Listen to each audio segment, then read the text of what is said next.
नमस्कार साथियों, गर्व श्रृंखला के 42वें वीडियो क्लास और भारतीय संविधान राज्य व्यवस्था के तीसरे क्लास में आप सभी का स्वागत है। साथियों, भारतीय संविधान और राज्य व्यवस्था का तीसरा क्लास जो कि हम लोग एमसीक्यू टाइप के क्वेश्चंस को करते हैं और उसके एक्सप्लेनेशन में हम लोग अपने सिलेबस को पूरा कवर कर लेते हैं। यह पूर्वावलोकन के क्वेश्चन रहते हैं आपके सामने। तो आइए जल्दी से शुरू करते हैं हम लोग। पहला प्रश्न आपसे पूछा गया है। पहला प्रश्न दिया गया है, निम्नलिखित में से कौन सी जोड़ी सही सुमेलित है? इनमें से कौन सी जोड़ी सही सुमेलित है? अनुच्छेद और उपबंध दिया गया है। तो पहला है भारत का सर्वोच्च न्यायालय, अनुच्छेद 318 में नहीं है। ये हमारा गलत हो जाएगा। जब नहीं है तो किस अनुच्छेद में है? तो अनुच्छेद 124 में है सुप्रीम कोर्ट, और अनुच्छेद 214 में है हाई कोर्ट। भारत का निर्वाचन आयोग अनुच्छेद 324 में है। यही हमारा उत्तर हो जाएगा बी। संघ लोक सेवा आयोग, राज्य लोक सेवा आयोग और संयुक्त लोक सेवा आयोग का प्रावधान है साथियों अनुच्छेद 315 में, और महाधिवक्ता का प्रावधान है अनुच्छेद 165 में, और केंद्र का जो महान्यायवादी होता है वो है साथियों अनुच्छेद 76 में है। महान्यायवादी जो केंद्र में होता है महाधिवक्ता की ही भांति, उसका वर्णन अनुच्छेद 76 में है, और राज्यों का जो महाधिवक्ता होता है उसका वर्णन अनुच्छेद 165 में है। तो हमारे प्रश्न का उत्तर बी होगा। आप यहाँ पर ऑप्शन देख लीजिएगा, ऑप्शन बी सही है हमारा उत्तर। भारत का निर्वाचन आयोग अनुच्छेद 324। दूसरा प्रश्न पूछा गया है, निम्नलिखित में से कौन सा एक सुमेलित नहीं है? अनुच्छेद 39 का समान न्याय एवं निशुल्क विधिक सहायता सही है यह। अनुच्छेद 40 ग्राम पंचायतों का गठन सही है। ग्राम पंचायतों के गठन वाले अनुच्छेद को गांधीवादी अनुच्छेद कहा जाता है। किसको गांधीवादी अनुच्छेद कहा जाता है? अनुच्छेद 40 को, जिसमें वर्णन है ग्राम पंचायतों का गठन। अनुच्छेद 44 समान नागरिक संहिता, यह भी सही है। अनुच्छेद 48 न्यायपालिका का कार्यपालिका से पृथककरण, यही गलत हो जाएगा। तो पूछा गया है कि कौन सा सुमेलित नहीं है, तो यही हमारा उत्तर हो जाएगा साथियों। उत्तर हमारे प्रश्न का, इस प्रश्न का डी हो जाएगा। अनुच्छेद 48 में क्या लिखा गया है? कृषि और पशुपालन। कृषि व पशुपालन अनुच्छेद 48 में लिखा हुआ है। और एक अनुच्छेद 48 को है, इसमें लिखा गया साथियों पर्यावरण एवं वन्य जीव।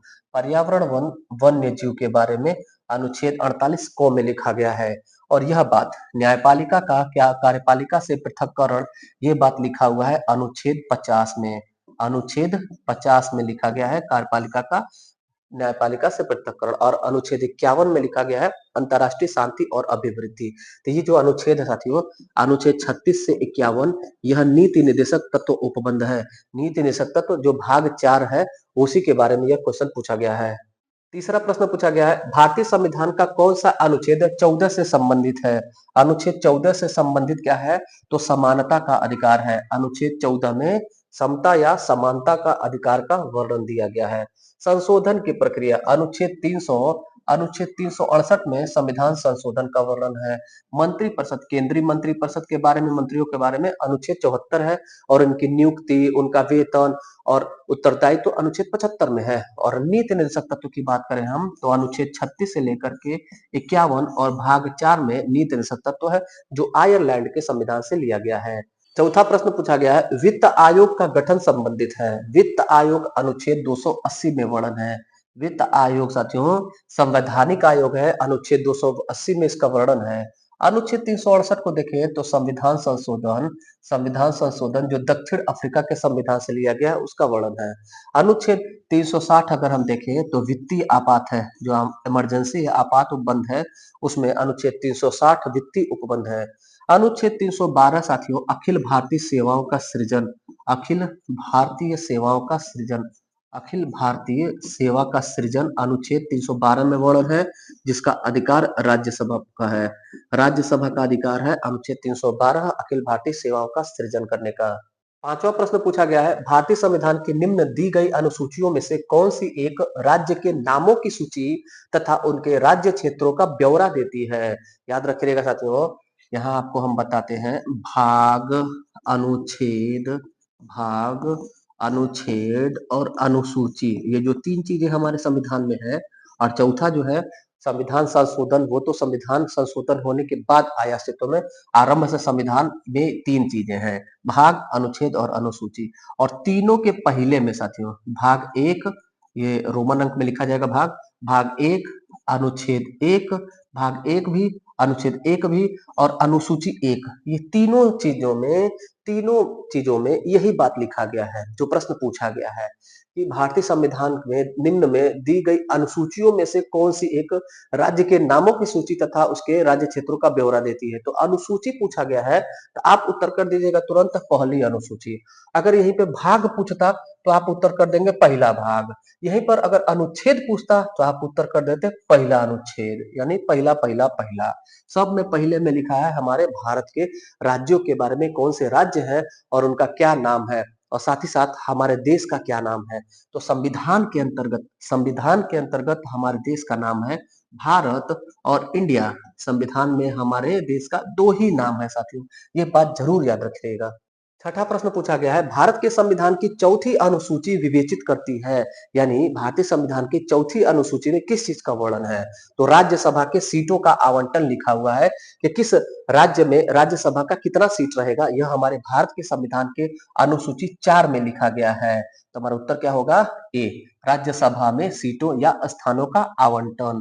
कि जैसे उत्तर प्रदेश में 31 राज्यसभा का सीट है, तो ये सब बातें लिखी गई हैं अनुसूची 4 में। यहाँ पर हमारे संविधान में जितनी अनुसूचियां हैं सब लिखा गया। देखिएगा, हमारे भारत का जब संविधान बना तो 8 अनुसूचियां थी। संविधान बना तो कितनी अनुसूची, 8 अनुसूची थी। फिर बाद में 9वीं, 10वीं, 11वीं और 12वीं अनुसूची आई। यहाँ आप देख सकते हैं ये नवीन है। 9वीं अनुसूची आई है पहला संविधान संशोधन से।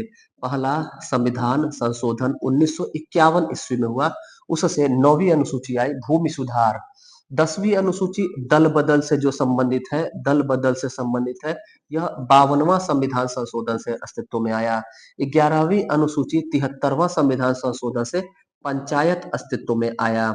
और 12वीं अनुसूची 74वां संविधान संशोधन से नगर निकाय नगर पालिका का वर्णन है। 12वीं अनुसूची में 74वां संविधान संशोधन से अस्तित्व में आया।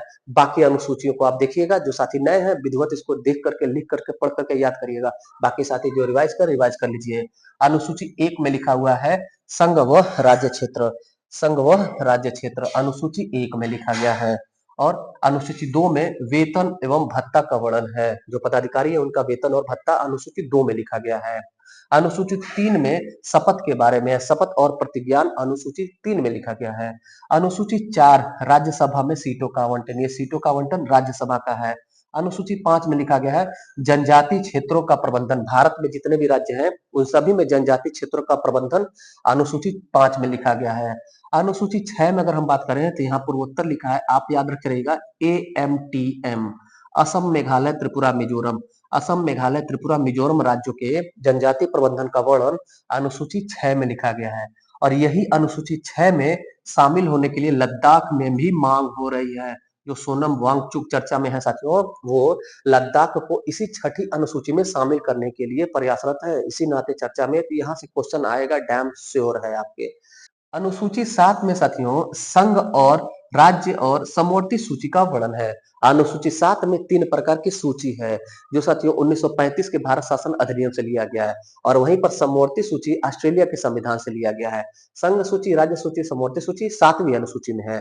8वीं अनुसूची में भाषा का वर्णन है। संविधान निर्माण के समय 14 भाषा और वर्तमान में 22 भाषा 8वीं अनुसूची में है।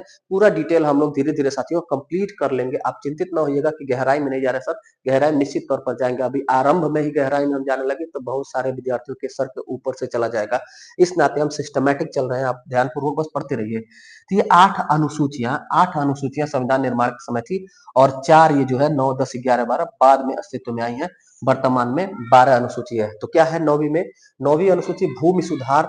इसको इसमें लिखा गया साथियों कुछ अधिनियमों का विधि मान्यीकरण। कुछ अधिनियमों का विधि मान्यीकरण, भूमि सुधार अधिनियम, जमींदारी उन्मूलन अनुसूची 9 में। और 52वां संविधान संशोधन से अनुसूची 10 अस्तित्व में आता है।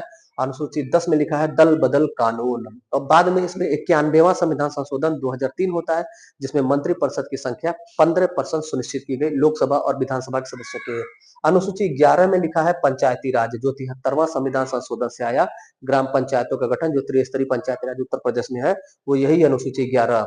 अनुसूची 12 74वां संविधान संशोधन से अस्तित्व में आता है। नगर पालिका का वर्णन इसमें है। 7वां प्रश्न पूछा गया है, किस प्रधानमंत्री के कार्यकाल के दौरान भारत के संविधान में 9वीं अनुसूची को पुनः स्थापित किया गया था। उत्तर होगा 1, जवाहरलाल नेहरू, हमारे देश के प्रथम प्रधानमंत्री पंडित जवाहरलाल नेहरू के समय में साथियों पहला संविधान संशोधन होता है। उसी के तहत 9वीं अनुसूची आती है। 9वीं अनुसूची अभी हम लोगों ने पढ़ा साथियों। 9वीं अनुसूची इसमें लिखा है कुछ अधिनियमों का विधि मान्यकरण यानी भूमि सुधार यानी जमींदारी उन्मूलन। यह जो है पहला संविधान संशोधन जो कि 1951 में हुआ था। उस समय हमारे देश के प्रधानमंत्री पंडित जवाहरलाल नेहरू थे। उन्हीं के समय की ये बातें हैं। तो इत प्रश्न हमारा हो गया, लेकिन कुछ और बात याद रखिएगा कि पहला संविधान संशोधन 1951 में हुआ और संविधान में संशोधन करने का राइट किसके पास है? संसद पार्लियामेंट के पास है। लेकिन पार्लियामेंट अस्तित्व में कब आता है? 1952 में। संसद अस्तित्व में 1952 में आता है। तो संसद का ई काम कौन कर दिया? तो संविधान सभा ने किया था। हमारे देश में पहला संविधान संशोधन किसने किया था?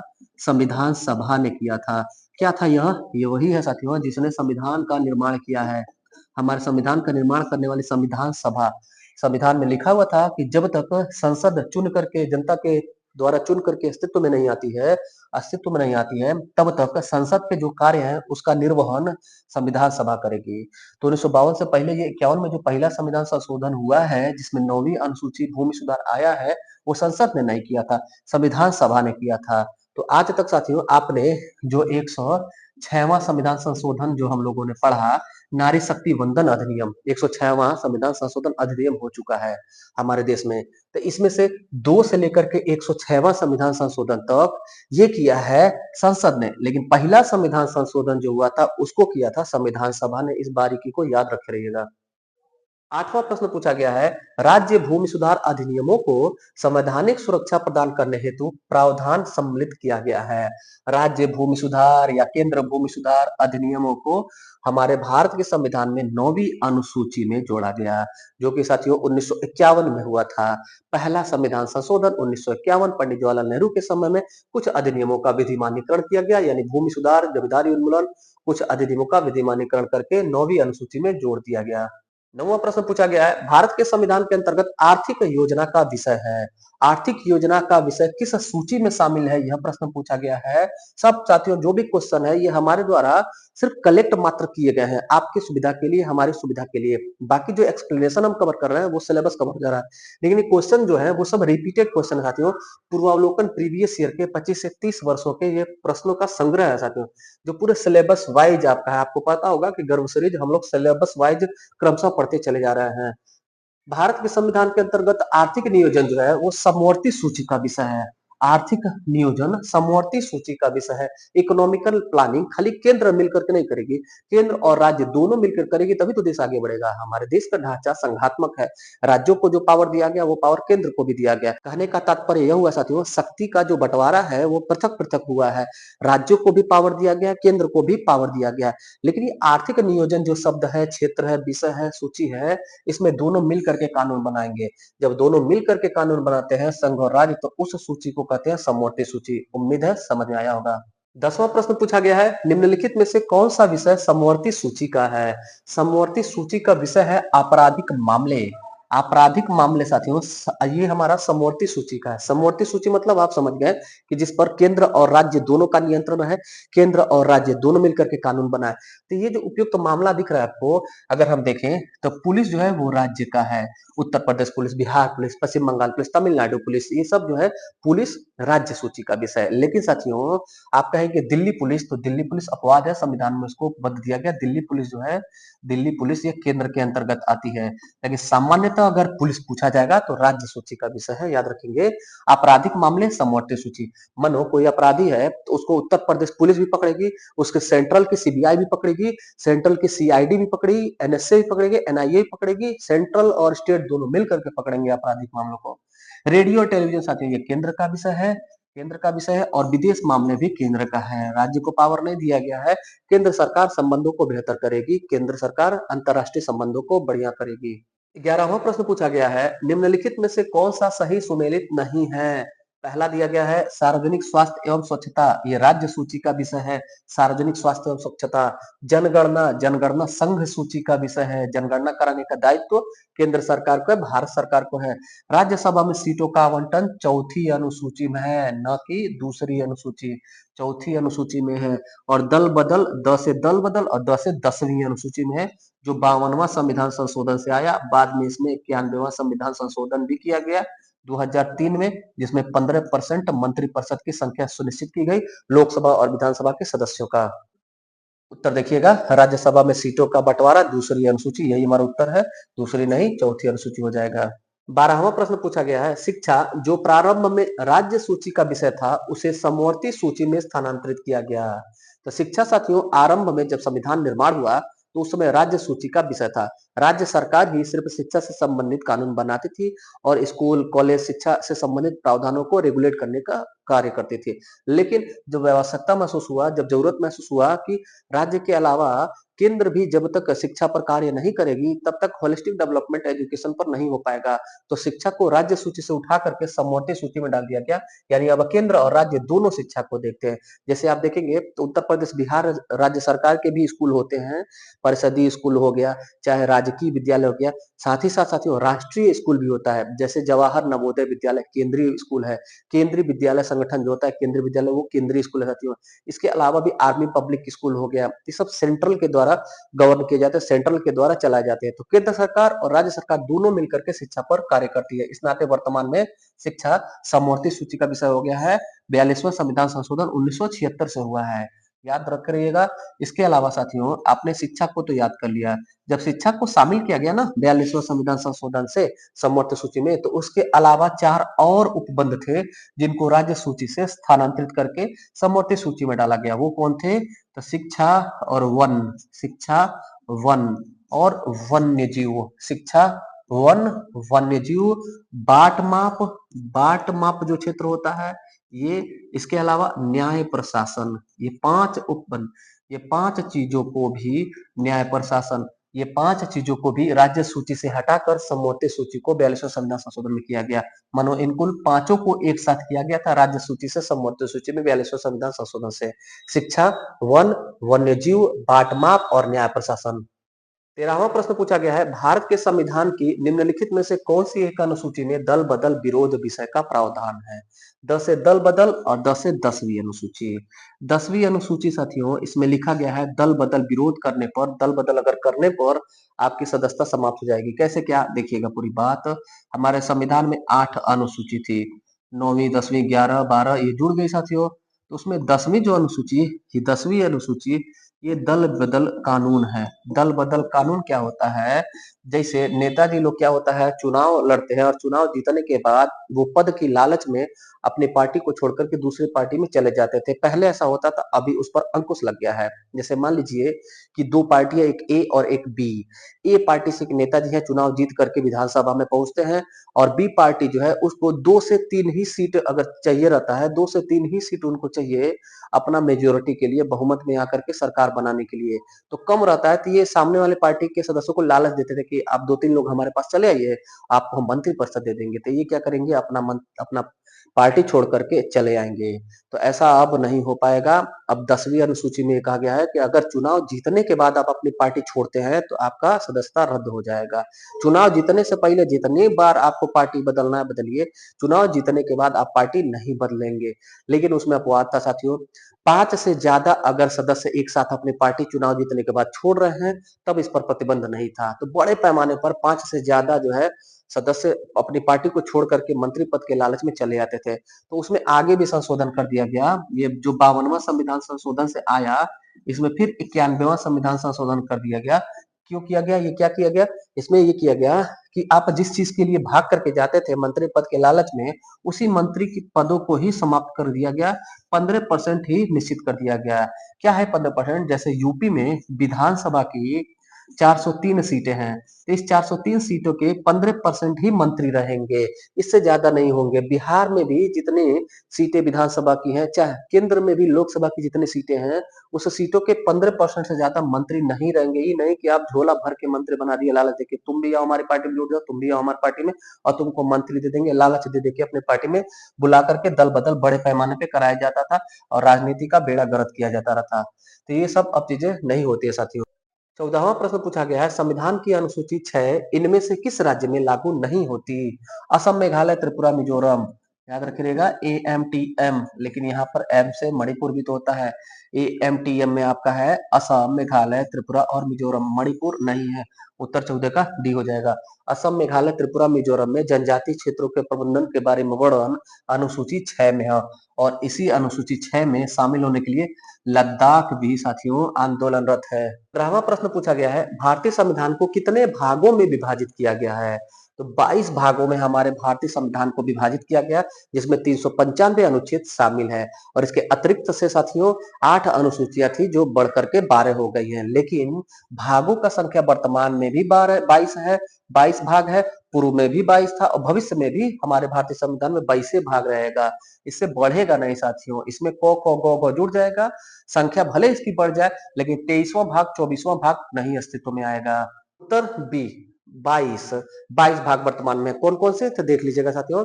भाग 1 है संघ और उसका राज्य क्षेत्र, संघ और उसका राज्य क्षेत्र। भाग 2 है नागरिकता।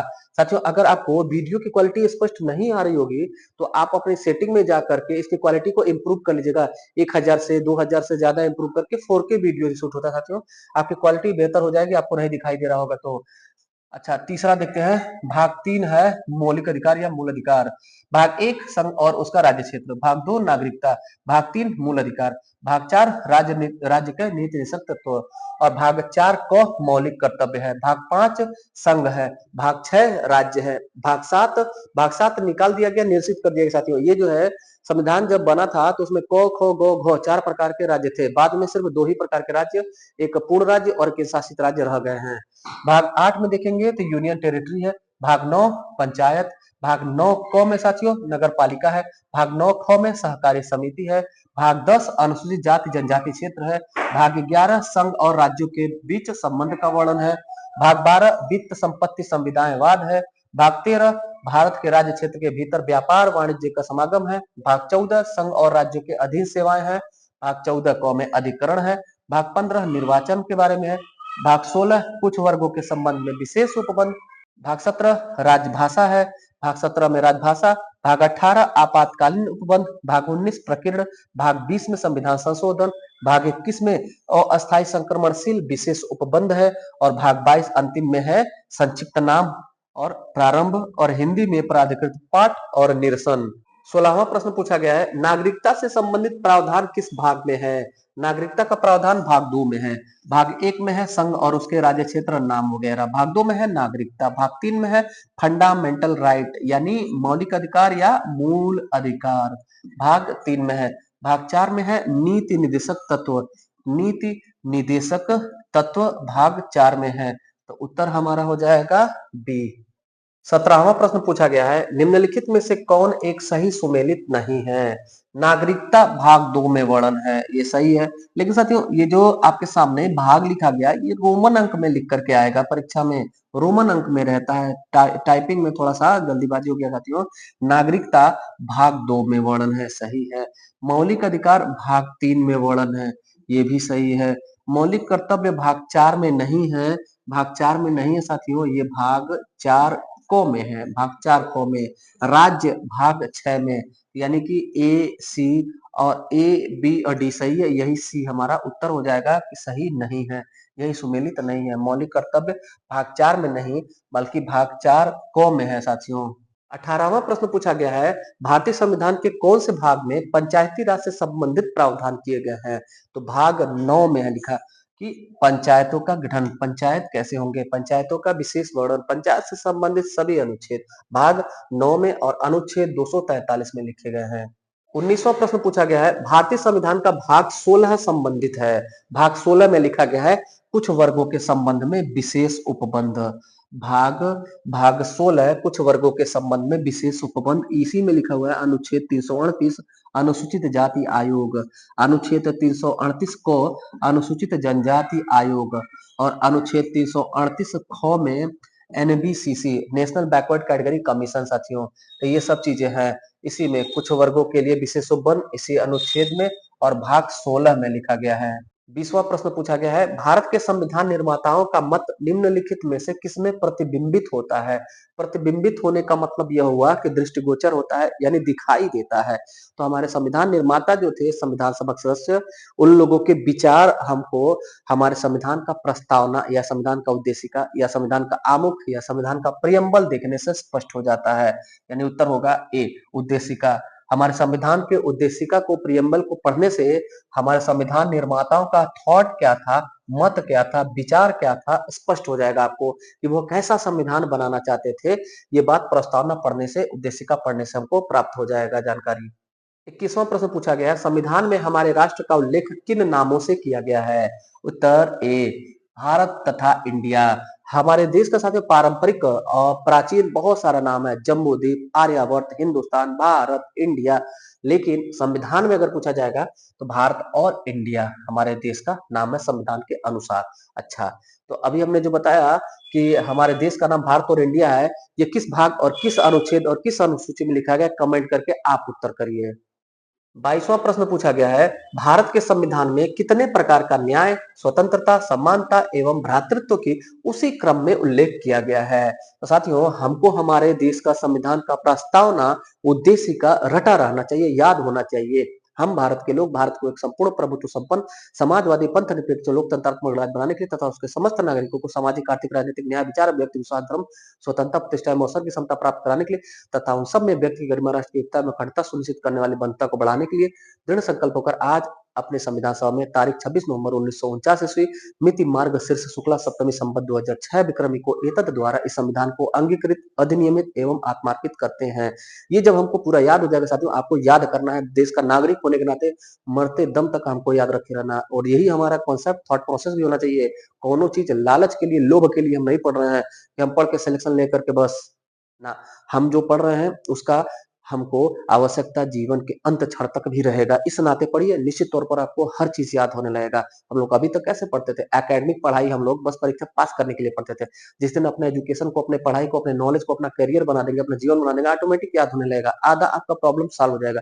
बाकी आप जुड़े रहिएगा, हम आपको निश्चित तौर पर आपका थॉट प्रोसेस, ब्रेन प्रोसेस और याददाश्त जरूर आपका तेज करा देंगे, बढ़ा देंगे। तो हम प्रस्तावना को पढ़ेंगे साथियों, आपके सामने प्रस्तावना को लाते हैं, उसको पढ़िएगा, उसके बाद इस क्वेश्चन को हम लोग सॉल्व करेंगे। यह साथियों हमारे संविधान का प्रस्तावना या उद्देशिका।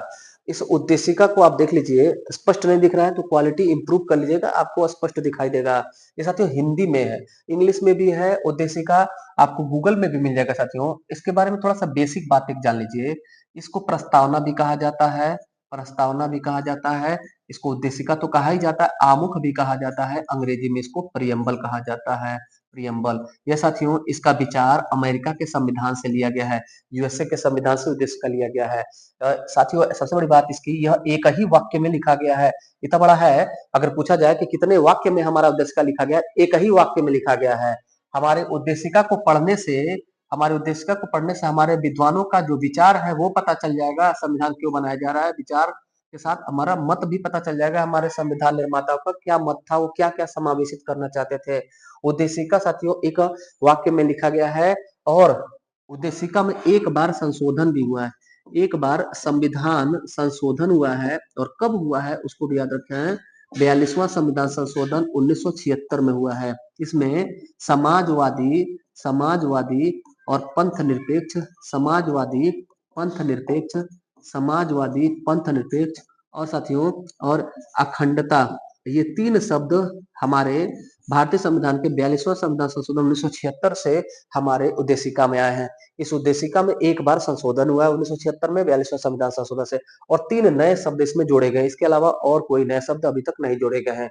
ये उद्देशिका साथियों जब इसका कच्चा मसौदा था, इसको उद्देश्य प्रस्ताव कहा जाता था, उद्देश्य उद्देश्य प्रस्ताव।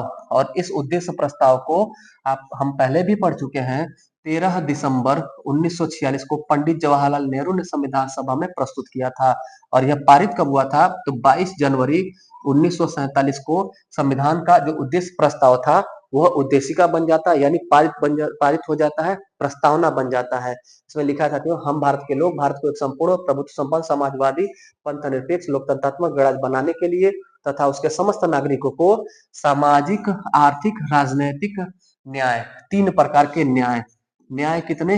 तीन प्रकार के, विचार, अभिव्यक्ति, विश्वास, धर्म, उपासना, स्वतंत्रता। स्वतंत्रता कितने?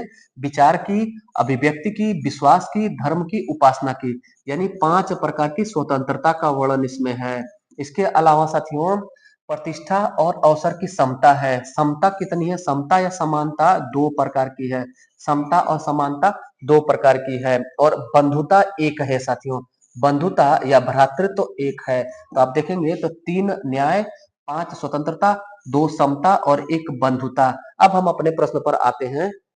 3, 5, 2, 1 ये उत्तर हो जाएगा हमारा ए साथियों। ये उत्तर हो जाएगा। इसमें क्या लिखा है? 3 प्रकार के न्याय, सामाजिक, आर्थिक और राजनीतिक न्याय। स्वतंत्रता कितना? 5 प्रकार का स्वतंत्रता। समता या समानता कितने प्रकार का हम लोगों ने देखा? तो 2 प्रकार का देखा और भ्रातृत्व तो सिर्फ एक बार लिखा गया है। तो यही हमारा उत्तर हो जाएगा ए। 3, 5, 2, 1। 23वां प्रश्न पूछा गया है, भारतीय संविधान की प्रस्तावना में समाजवादी शब्द किस संशोधन के तहत जोड़ा गया? समाजवादी और पंथ निरपेक्ष। अभी गुरुजी ने बताया समाजवादी, पंथ निरपेक्ष और अखंडता, ये 3 ही शब्द हमारे प्रस्तावना में बाद में जोड़े गए हैं और कोई नया शब्द नहीं आया है और ये तीनों 42वां संविधान संशोधन 1976 से जोड़े गए। 42वां संविधान संशोधन 1976 से। 24वां प्रश्न पूछा गया है, निम्नलिखित में से कौन भारत को धर्मनिरपेक्ष राज्य वर्णित करता है? रिपीटेड क्वेश्चन है, ऐसे ही विकल्प दिए गए साथियों। तो ए है जो मौलिक अधिकार, इसमें भी तो लिखा गया है अनुच्छेद 25 से लेकर के 28 जो धार्मिक स्वतंत्रता देता है, तो उससे हमको पता चलेगा कि हमारा देश धर्मनिरपेक्ष देश राज्य है और राज्य है, धर्मनिरपेक्ष राज्य ही है साथियों, याद रखिएगा। संविधान के अंतर्गत हमारा देश जो है वो राज्य है, संविधान के अंतर्गत हमारा देश राज्य है। यहाँ दूसरा विकल्प देखते हैं, संविधान की प्रस्तावना, प्रस्तावना में भी लिखा हुआ साथियों पंथ निरपेक्ष, तो यहाँ पर भी हमको उत्तर ए और बी दोनों दिख रहा है। 9वीं अनुसूची तो होगा नहीं, क्योंकि 9वीं अनुसूची जमींदारी उन्मूलन, भूमि सुधार, कुछ अधिनियमों का विद्यमानीकरण और नीति निषेध तत्व में साथियों धर्म या धर्मनिरपेक्षता का कहीं वर्णन नहीं है, ये दूठ नहीं होगा। तो गुरु जी ए बी में उत्तर क्या होगा? इसका उत्तर आयोग जो माना है वो संविधान की प्रस्तावना माना है, तो हम लोग भी मानेंगे साथियों। यानी इस तरह से विकल्प से उत्तर देगा तो हम सिर्फ बी चूज करेंगे, ए को इग्नोर कर देंगे। लेकिन अगर एक विकल्प दिया ए और बी दोनों सही है, तब आप समझ गए होंगे कि दोनों को उत्तर करना है। 25वां और अंतिम प्रश्न पूछा गया है, निम्नलिखित शब्दों में से कौन सा शब्द 1975 में भारतीय संविधान की प्रस्तावना में सम्मिलित नहीं था? उत्तर क्या होगा? 1976 में 42वां संविधान संशोधन से हमारे संविधान में समाजवादी, पंथ निरपेक्ष और अखंडता शब्द आया, तो 1975 से पहले सम्मिलित नहीं था अखंडता, बाकी तीनों तो थे। बंधुत्व, संप्रभु, समानता ये शब्द थे। समाजवादी, पंथ निरपेक्ष और अखंडता शब्द 1975 तक नहीं थे, 76 में इनकी एंट्री हो जाती है। ये था साथियों गर्व सीरीज का 42वां और भारतीय संविधान राज्य व्यवस्था का तीसरा क्लास। कैसा लगा आज का क्लास? फीडबैक जरूर दीजिएगा। जो साथी पहली बार चैनल पर विजिट किए उन सभी का हृदय के गहराई से स्वागत है। अपने चैनल से जुड़ जाइए, वीडियो को लाइक कर दीजिएगा साथियों। अगर वीडियो पसंद आया तो वीडियो को लाइक कर दीजिएगा। बाकी कोई भी क्वेरी होगा, कुछ भी पूछना होगा तो कमेंट में जरूर पूछिएगा। बाकी मिलते हैं अगले क्लास में, तब तक के लिए धन्यवाद। जय हिंद।